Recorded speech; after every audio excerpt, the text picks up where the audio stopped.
we're going to explore a way that you can get a model from the paint room back into the Voxel Room should you need to go back and make some edits for any reason. So let's go ahead and see how that's done.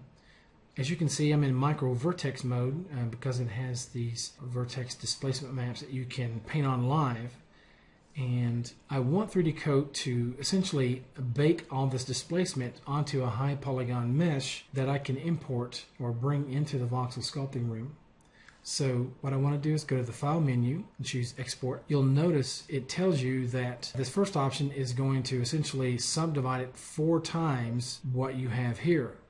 So let me hit the W key to turn wireframe on, and you can see I have a medium resolution mesh.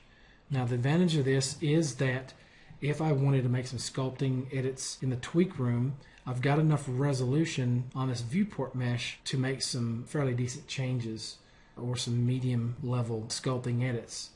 Anyway, long story short is be careful about the option that you choose. Let's go ahead and go with this first option. And I've already actually exported this, so I'll just cancel that. And the next stage would be to go to the Voxel Room, File menu, Merge Object.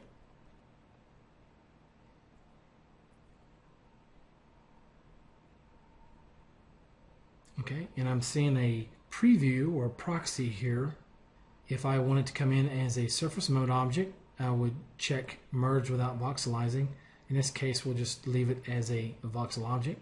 If you have multiple objects like we did here, we've got a growing cloth and then we have the eyes, so we want to merge those to separate volumes. And once we are ready, just hit Apply. 3D Coat leaves that little preview object up, assuming you want to continue work with it until you choose another tool.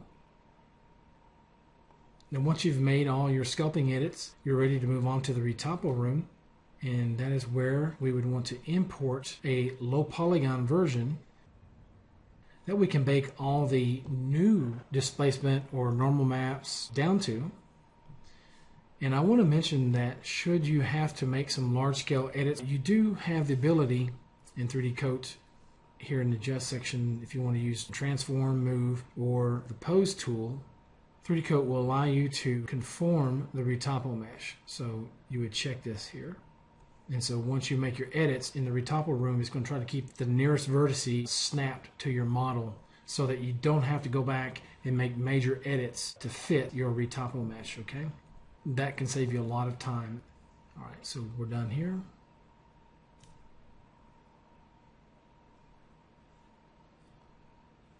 And we have our Retopo mesh, and this is where we want to go to the Retopo menu.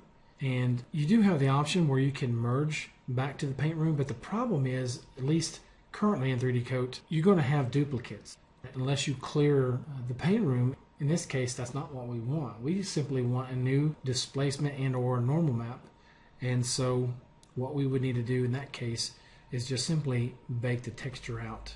And you can check Use Retopo Mesh, set your texture size here, your scan depth if you want to adjust it.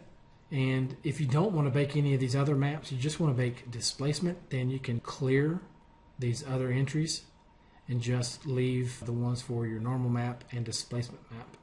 Okay, and you would click on them to point to where you want to store those image maps. So once 3D Coat has baked those new displacement maps or normal maps, then you can go back to the paint room. Let me hide the voxel object, and you can simply go to the Textures menu, Import, and import your displacement map. So you could hide or delete the old one if you want and just replace it with the new one, or you could blend them either way. So I hope that helps. Thank you for watching.